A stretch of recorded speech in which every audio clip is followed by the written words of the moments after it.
৮৬ লক্ষ টাকা ব্যয়ে ১৬০০ মিটার রাস্তার শিলান্যাস হলো বাঁকুড়ার সোনামুখীতে। সোনামুখী ব্লকের অন্তর্গত হামিরহাটি গ্রাম পঞ্চায়েতের হামিরহাটি পঞ্চায়েতের অফিস থেকে পলাশিপাড়া ভায়া ঠাকুরবাড়ি পর্যন্ত এই রাস্তার শিলান্যাস করা হয়। প্রতিদিন প্রায় কয়েক হাজার মানুষ এই রাস্তার উপর দিয়ে যাতায়াত করেন। ৫ থেকে ৬টি গ্রামের মানুষের কাছে এই রাস্তাটি খুবই গুরুত্বপূর্ণ একটা রাস্তা।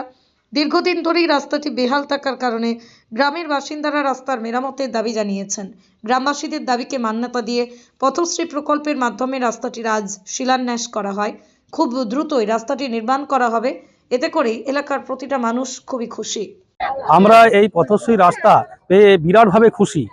মমতা ব্যানার্জি আমাদের যে আমাদেরকে সম্মান জানিয়েছেন যে আমাদের অঞ্চলের মাধ্যমে যে আমরা রাস্তা দিয়েছি, দুটো রাস্তা, রত্নাপুর রাস্তা এবং স্টেশন রাস্তা, তাতে করে উনি যে 7 দিনের মধ্যে এই রাস্তা প্রকল্প তৈরি করেছেন, এটাতে আমরা বিরাটভাবে খুশি। এখানে স্টেশন আছে এবং আমাদের এখানে 15টা গ্রামের পিয়ারপাড়া পঞ্চায়েত, হামিরহাটি পঞ্চায়েত, আরও বিভিন্ন পঞ্চায়েতের মানুষজন আসা যাওয়া করে।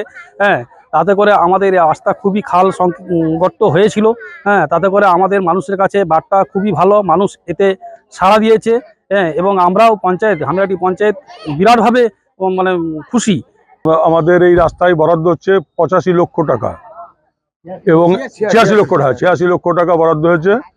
এবং এখানে অন্তত খুব কম করে সরাসরি এই রাস্তার উপভোক্তা কম করে 6 থেকে 7 হাজার এই এলাকাবাসী, 6 থেকে 7 হাজার। এবং পার্শ্ববর্তী আমাদের পিয়ারপাড়া গ্রাম পঞ্চায়েত আছে, সেখানকার ধুলাই গ্রাম পঞ্চায়েত আছে, যারা এইদিকে এসে হামিরহাটি স্টেশন থেকে আপনার ট্রেন ধরে কলকাতা যাওয়া যেতে পারে, সেই জন্য বা বাঁকুড়া যেতে পারে। সেই রাস্তাটা খুবই মানুষের কাছে অর্থপূর্ণ হচ্ছে।